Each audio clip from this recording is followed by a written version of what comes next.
لله نحمده ونستعينه ونستغفره ونعوذ بالله من شرور أنفسنا ومن سيئات أعمالنا من يهده الله فلا مضل له ومن يضلل فلن تجد له وليا مرشدا وأشهد أن لا إله إلا الله وحده لا شريك له وأشهد أن محمدا عبده ورسوله اللهم صل وسلم وبارك على نبينا محمد وعلى آله وصحبه وسلم تسليما مزيدا وبعد إخواني وأخواتي في الدين عزكم الله. Alhamdulillah, mari kita bersyukur kepada Allah Subhanahu wa taala atas karunia-Nya lah kita bisa berkumpul di tempat yang mulia ini. Mudah-mudahan Allah Subhanahu wa taala akan menjadikan manfaat bagi kita dengan berkumpulnya kita di tempat yang mulia ini. Amin ya rabbal alamin. Ikhwani wa akhwati fiddin azzakumullah, kita melanjutkan kajian kita, masih tetap kitab Riyadhus Shalihin. Kita masuk kepada bab ke-85, babu hifdzis sir, bab menjaga rahasia. Menjaga rahasia ini salah satu adab dan dia merupakan salah satu sikap daripada seorang mukmin. Artinya seorang mukmin itu orang yang akan senantiasa menjaga rahasia yang diberikan kepadanya. Dan menjaga rahasia termasuk salah satu bentuk menunaikan amanah. Artinya orang mempercayakan kepada kita satu rahasia, maka itu yang dijaga. Itu merupakan sebuah amanah. Orang yang tidak bisa menjaga, orang yang menyebarkan rahasia yang diberikan kepadanya, maka orang ini termasuk seperti orang-orang yang dikategorikan sebagai orang-orang munafik. Kata Nabi SAW, wa idza tumina khan, kalau diberikan amanah, diberikan kepercayaan, maka kemudian dia ini mengkhianatinya. Dan seorang muslim ketika mereka ini diberikan rahasia, mereka ini benar-benar menjaganya. Meskipun terkadang sesuatu itu orangnya tidak mengatakan ini sebagai rahasia, tapi karena ada qarinah, ada petunjuk bahwasanya itu adalah rahasia, maka dia tidak pernah akan menyampaikan kepada orang lain. Sebagaimana contoh ketika Hudzaifah ibnul Yaman diberitahu oleh Nabi SAW tentang nama-nama orang munafik. Munafik itu fulan itu munafik. Umar ibn Khattab radhiyallahu anhu itu merayu Hudzaifah habis-habisan untuk memberitahukan tentang siapa orang-orang munafik, sampai mati Hudzaifah tidak pernah mengatakannya. Padahal itu orang munafik. Artinya orang-orang munafik zaman Nabi yang disebut munafik ini bukan munafik biasa. Munafik i'tiqad. Munafiknya dalam keyakinan. Kafir sebetulnya mereka itu. Orang yang keluar dari Islam tapi mereka masih mengaku Islam. Hatinya berisi kekafiran. Hudzaifah tahu semua itu. Tapi dia tidak pernah mengatakannya kepada Umar ibn Khattab. Tapi karena kecerdasan Umar ibn Khattab, dia bisa melihat orang munafik itu dengan tanda-tanda daripada Hudzaifah.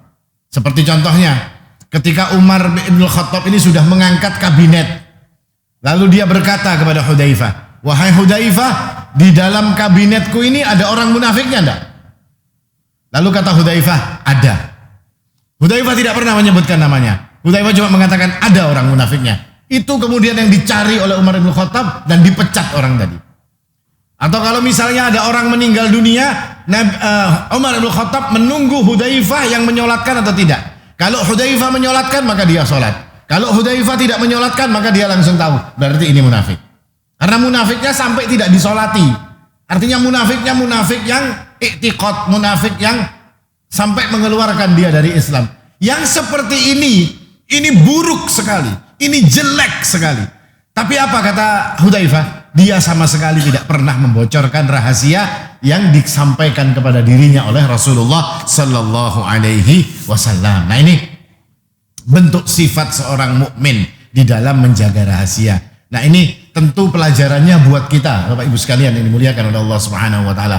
Kita ini kadang-kadang terlalu gampang, apalagi kalau sudah yang disampaikan itu keburukan. Maka gampang kita tahu si fulan itu kalau utang gak ada bayar, si fulan kalau ini, si fulan itu kayak ini, si fulan. Ini munafik, munafik akbar, munafik yang sampai tidak disolati kalau mati. Itu rahasianya oleh Hudzaifah tidak disebarkan.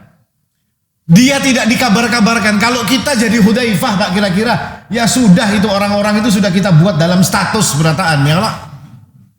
Kalau kita jadi Hudzaifah, ini sampai mati Hudzaifah, tidak ada satupun orang yang tahu siapa orang-orang munafik itu kecuali Hudzaifah ibnul Yaman dan Rasulullah SAW. Ini menunjukkan tentang orang yang benar-benar di dalam memegang rahasia. Maka pelajarannya buat kita seperti itu. Ketika ada rahasia teman kita ini berbuat keburukan. Nah, keburukannya ini kalau disebarkan dia jadi malu, maka itu tidak boleh untuk disebarkan. Itu rahasia dia. Artinya sesuatu yang menjadikan dirinya malu, sesuatu yang menjadikan dirinya takut, sesuatu yang menjadikan dirinya tidak dalam perasaan yang baik, maka tidak boleh seseorang menyebarkan, meskipun itu kejelekan. Nah, kurang apa lagi kemunafikan ini, Pak? Tidak ada yang lebih dahsyat daripada orang munafik. Kalau orang kafir itu bajunya beda dengan kita. Mereka pakai baju hijau, kita pakai baju merah misalnya. Tapi kalau orang munafik ini sama bajunya dengan kita, susah untuk membedakannya. Itu dilarang oleh Nabi SAW. Maka ini pelajaran bagi kita, jangan gampang-gampang dalam menyampaikan apa yang menjadi sesuatu yang oleh teman kita itu ingin untuk ditutupi. Bahkan di dalam sebuah hadis Nabi SAW mengatakan, kaburat khiyanatan, sebuah pengkhianatan yang besar, antu haditha akhaka hadithan, yang saudaramu itu mengatakan kepadamu tentang satu perkataan, huwalaka bihi musaddiq, dia itu mengira engkau ini orang yang bisa dipercaya. Dia ngomong sesuatu kepada kita, kita ini dianggapnya orang yang bisa dipercaya. Begini, antum tolong jangan dipadah-padahkan lawan siapa-siapalah. Kita. Tapi yang ternyata apa kata Nabi SAW? Wa anta lahu bihi kadhib. Sedangkan engkau itu baginya orang yang dusta. Dikira orang ini bisa dipegang mulutnya, bisa dipegang untuk diberikan amanah, bisa dipegang untuk menyimpan rahasia. Ternyata dia sampaikan rahasia tersebut. Seorang padahilah, tapi seorang sudah berjanji lawannya, kada boleh berpadah lawan siapa-siapa. Cuma antum aja dengan padahi. Ini sama ini. Dia membenarkan kita, ternyata kita ini dusta. Dia mempercayai kita, ternyata kita khianat kepada dirinya. Kata Nabi SAW apa? Kaburat khianatan, pengkhianatan yang paling besar, kata Rasulullah SAW, orang yang seperti itu. Nah ini kadang-kadang kita ini, mudah-mudahan Allah mengampuni kita, Bapak Ibu sekalian yang dimuliakan Allah. Karena kadang-kadang kita ini kepreset, ya kan? Kata seorang ulama salaf, hati itu tempat barangnya, lalu pikiran itu tempat apanya, kayak itu ya. Lalu mulut ini kuncinya, ya kan?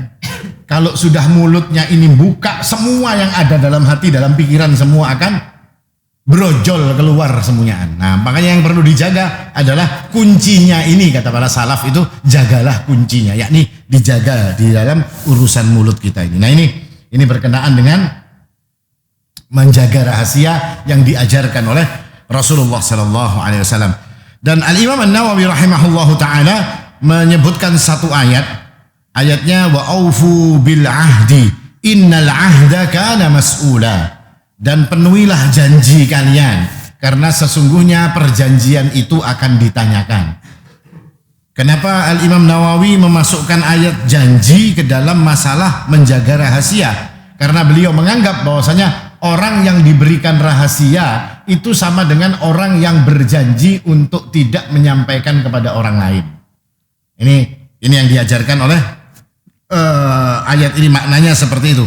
Dan janji yang dimaksud atau pemegang rahasia yang dimaksud adalah berkaitan dalam berbagai urusan, kata Syekh Muhammad bin Shalih Al-Utsaimin. Baik itu dalam urusan perdagangan, dalam urusan muamalah, bahkan kata Syekh Utsaimin dalam urusan dengan orang-orang kafir, itu tetap yang namanya perjanjian, yang namanya rahasia itu tetap harus dijaga.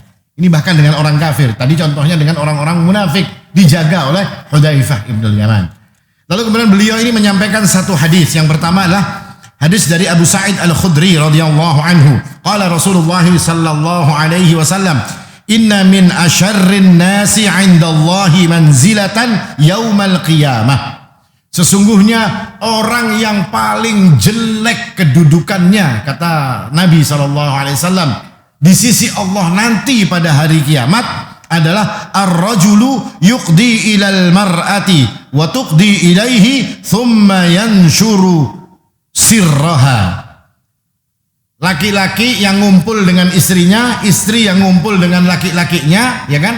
Mereka berhubungan intim, lalu ini kemudian dicerita-ceritakan.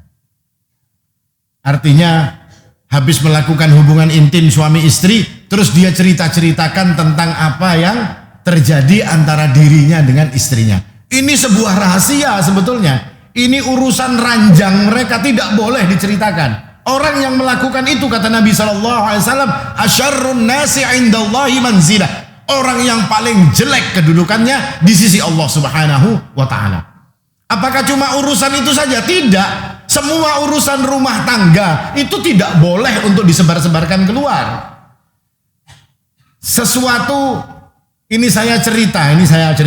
Saya pertama kali menikah, saya sudah ngomong sama istri saya. Kamu dan saya ini punya rahasia. Kamu tidak boleh mengatakan sesuatu kepada siapapun, meskipun kepada ibumu, sesuatu yang bikin aku malu. Dan aku tidak pernah akan mengatakan sesuatu kepada siapapun, bahkan kepada ibuku, sesuatu yang akan bikin engkau malu. Artinya kita sudah komitmen untuk jaga rahasia. Dan ini yang seperti ini, sebagaimana diajarkan oleh Nabi SAW. Dalam satu keluarga itu yang namanya perkara-perkara yang macam-macam itu rahasia. Sesuatu yang bikin istri kita misalnya malu. Karena bepadah lawan mintuha. Bini ulun ini pina koler, main masak misalnya kayak itu ya. Kita ridho dengan dia, malesnya dia itu kita tidak masalah. Kenapa? Karena kita tahu ada kebaikan-kebaikan lain pada istri kita. Tapi ibu kita apa mau terima dengan yang seperti itu? Kira-kira mau terima enggak ibu kita? Ibu kita tidak terima. Kok anakku kok ada dimasakkan? Anakku kok ada dilayani? Sangit Sidin. Sedangkan sangitnya Sidin jadi bermasalah dengan istri kita. Tapi kita dengan istri kita tidak ada masalah. Kenapa? Karena satu hal kita tidak tahu, atau satu hal kita tidak melihat yang baik pada dirinya. Tapi berbagai macam hal yang lain ada yang baik pada istri kita. Misalnya orangnya meskipun tidak suka, tidak senang untuk menyediakan masakan misalnya, tapi orangnya suka bersih-bersih. Tapi orangnya perhatian kepada anaknya, orangnya perhatian kepada suaminya. Nah, ini kan yang menghibur lakinya.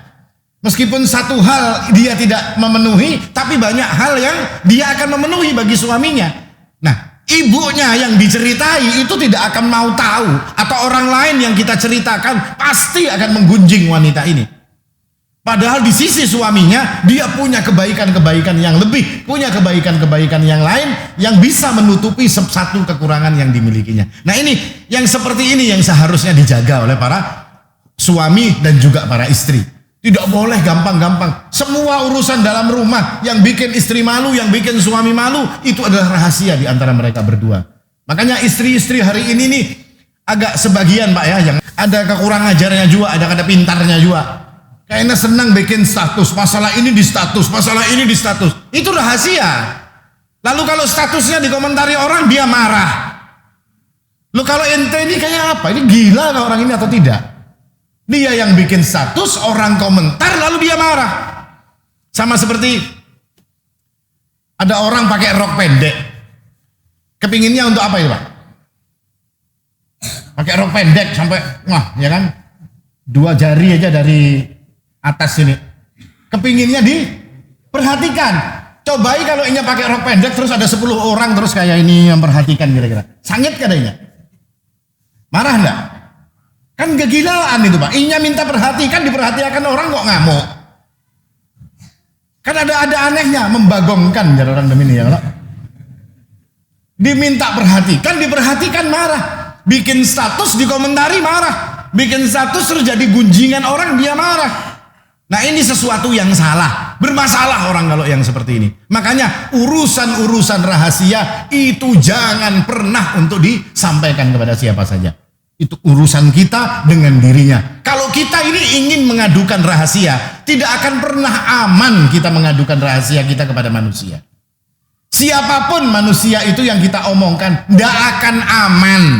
Pasti suatu hari akan bocor. Maka para ulama mengatakan kalau kita ini punya rahasia, ingin mengatakan penuh sudah dada kita ini ingin menyampaikan yang seperti ini, kata para ulama apa? Bangun kamu di waktu malam, ngomong kamu sama Allah Subhanahu wa taala.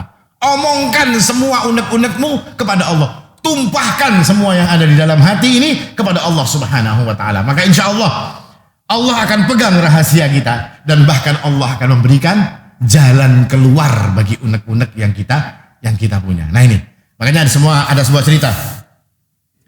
Ada suami istri. Wah, pokoknya suaminya ini dengan istrinya ini pokoknya kurang rancak maulah bini ini menangis.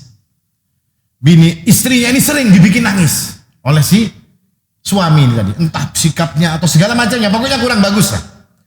Sampai suatu hari pas mereka ribut dalam satu pertengkaran, sampai si istri ini menangis, kok qadarullah mertuanya datang. Nah, ini kayak apa, Pak? Mertuanya datang. Si mertua ini datang kepada keluarga ini tadi tanpa memberitahukan. Setelah mertua ini datang, kaget si suami ini tadi. Yang ngaran habis memamai anak orang ini kan kada nyaman kalau Pak. Mintuha serba salah. Tapi subhanallah, wanita ini wanita yang bisa menjaga rahasia keluarganya. Ketika orang tuanya datang dan orang tuanya melihat si anak ini tadi menangis, langsung si anak ini tambah nangis kepada orang tuanya. Apa kata si anak ini tadi? Ulun ini kangen sama pian ini.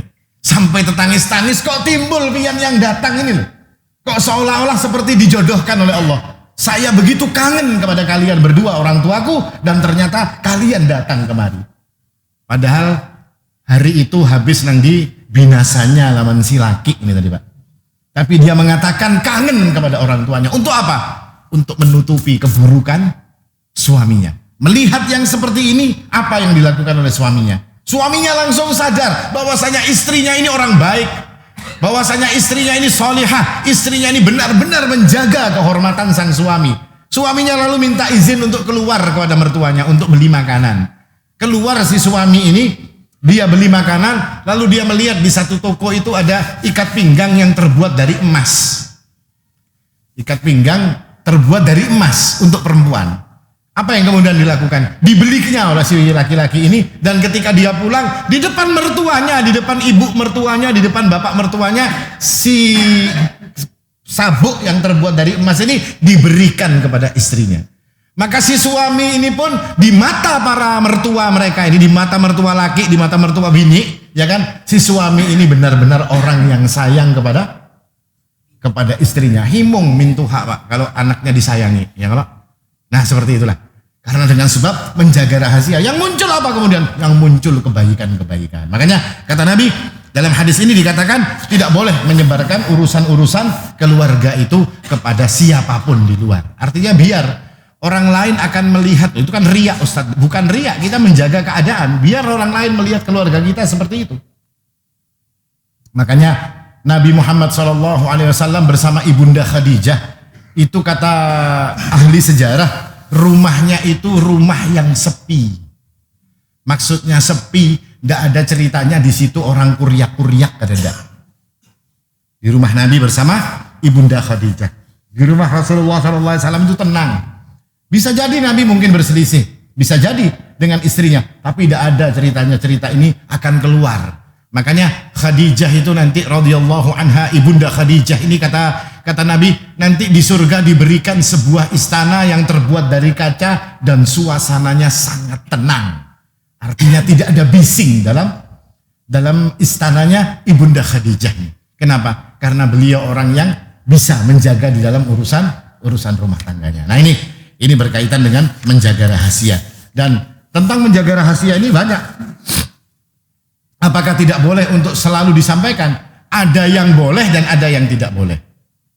Yang boleh seperti apa? Seperti kejadian ketika Nabi SAW sedang bersama para istrinya, lalu datang Fatimah Zahra radhiyallahu anha.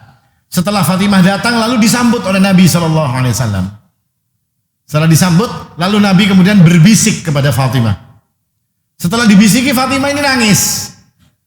Setelah Fatimah menangis, lalu Fatimah kemudian dibisiki lagi oleh Nabi SAW. Lalu Fatimah radhiyallahu anha ini pun tertawa.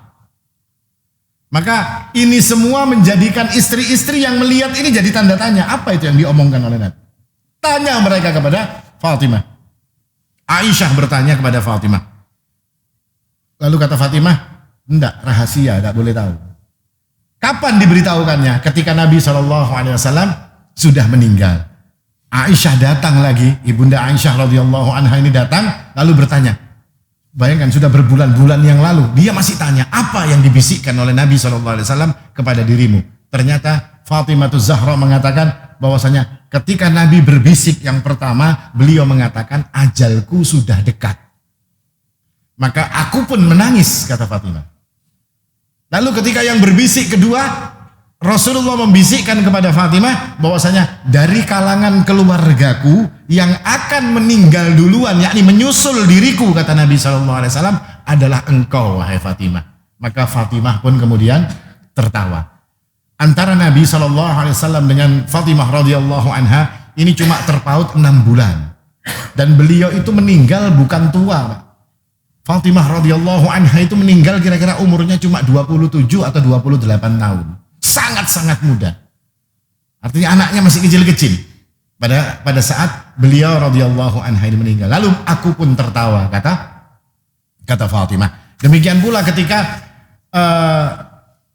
Abu Bakar As-Siddiq, ketika Hafsah bintu Umar radhiyallahu anha ini menjanda, suaminya meninggal. Lalu Umar ibn Khattab ini menawarkan anaknya setelah masa iddahnya, menawarkan anaknya kepada Sayyidina Utsman. Lalu Sayyidina Utsman mengatakan, tidak, saya tidak mau. Lalu kemudian ditawarkannya kepada Abu Bakar. Wahai Abu Bakar, anakku ini menjanda. Maulah ikam mengawini anakku. Ini Masya Allah Pak lah.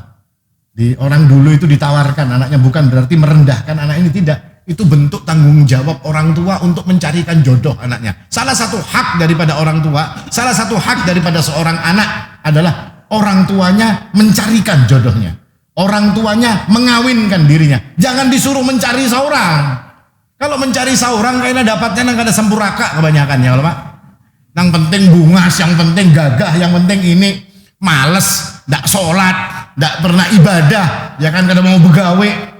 Atau cuma memukuli bini misalnya kayak itu ya kalau Pak, ini contoh-contoh aja. Cari sendiri, tapi kalau orang tuanya yang mencarikan, Umar bin Khattab, yang dicarikan siapa? Utsman bin Affan, Masya Allah.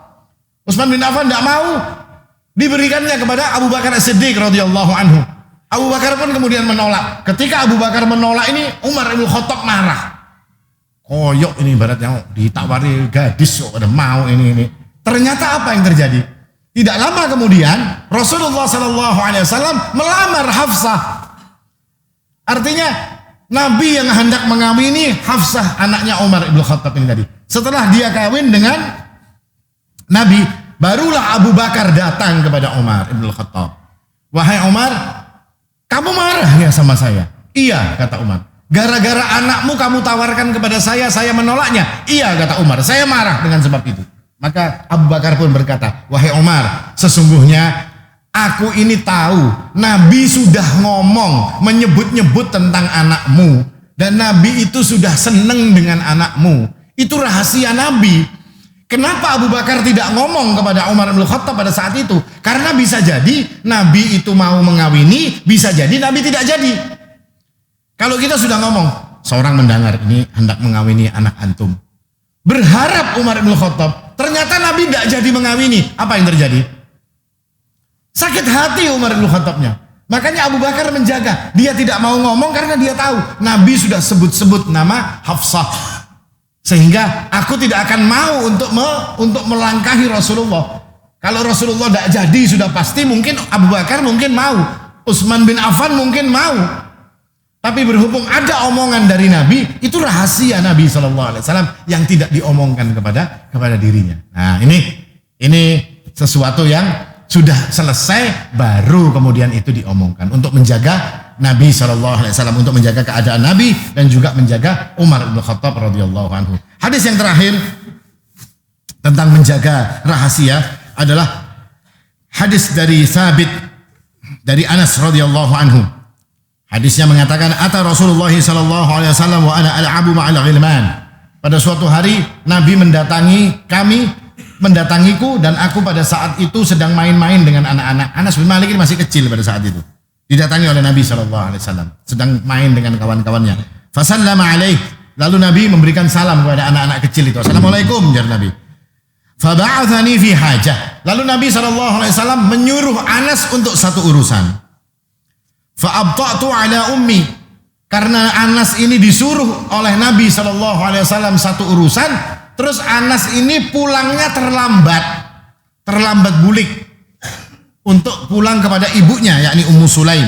Lalu kemudian setelah Anas ini falamma ji'tu qalat ma habasak. Ketika Anas ini sudah pulang, maka ibunya bertanya, wahai Anas, kok terlambat? Apa yang menjadikan engkau terlambat? Apa yang menahanmu? Maka fakultu ba'athani Rasulullah sallallahu alaihi wasallam li hajah. Nabi sallallahu alaihi wasallam menyuruhku, mengutusku untuk satu urusan, kata Anas. Wa ma hajatuh? Lalu ibunya bertanya, wa ma hajatuh? Apa urusan yang engkau disuruh oleh Nabi sallallahu alaihi wasallam? Anas mengatakan, innaha sirrun, dia rahasia. Ini kalau ibunya kita, kira-kira anak kita mengatakan ini rahasia, kira-kira kita ngomongnya apa, Pak? Apa garang rahasianya? Pokoknya rahasia. Pada aku beri belanja ikan lah. Kalau kada bapak lawan mama aja rahasia. Itu kalau orang tuanya kita. Tapi Ummu Sulaim ini lain. Apa kata Ummu Sulaim ketika Anas bin Malik anaknya mengatakan rahasia? Maka beliau pun mengatakan, la tukhbiranna bisirri Rasulillahi ahada. Kalau itu memang rahasia, wahai Anas, jangan pernah engkau katakan rahasia Nabi kepada siapapun dari makhluk Allah Subhanahu wa taala. Tidak boleh kamu katakan rahasia ini kepada siapapun. Maka Anas pun mengatakan, wallahi lau haddathtu bihi ahada la haddathtuka bihi ya Thabit. Wahai Anas berkata kepada perawi, kepada tabi'in yang bernama Thabit. Yang bernama Thabit ini dikatakan oleh Anas, demi Allah wahai Thabit, seandainya rahasia Nabi ini pernah aku katakan kepada satu orang pun, niscaya engkau hari ini aku akan mengatakannya. Artinya apa? Rahasia Nabi yang berkaitan dengan Anas itu sampai hari ini tidak ada satupun manusia yang tahu apa yang dikatakan, apa yang disuruh oleh Rasulullah SAW kepada Anas bin Malik. Nah ini bentuk apa? Bentuk seseorang itu memegang rahasia. Sampai mati Anas bin Malik itu tidak mengatakan apa yang dikatakan oleh Nabi SAW. Karena itu merupakan rahasia yang memang harus ditutupi. Dan yang lebih bagus lagi, sebagai orang tua mengajarkan kepada anaknya.